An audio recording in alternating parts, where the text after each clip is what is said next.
The United States Constitution is the backbone of our government, and it is built around 6 basic principles. The first words of the Constitution are "We the people." These words describe the first principle, popular sovereignty. This means that the government's power is given to it by the people.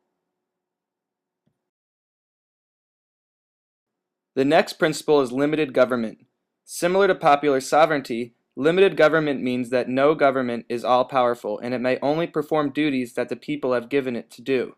In other words, no one and no government is above the law. Another word for this is constitutionalism. The U.S. government is divided into 3 branches: the legislative, executive, and judicial. This is the principle of separation of powers. Each branch has its own functions, and those functions are reserved for that branch alone.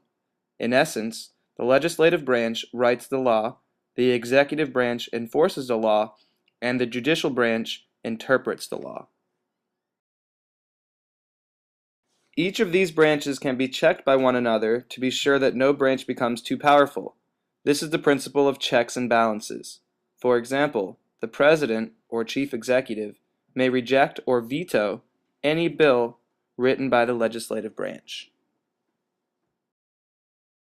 Likewise, the judicial branch can determine that a law passed by the legislative and the executive is unconstitutional. This process is known as judicial review.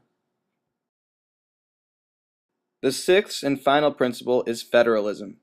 Federalism means that power is divided between the central government and the state governments.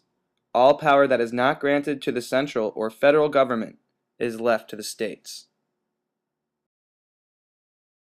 It has been over 200 years since the Constitution was signed, but we still hold its values very true.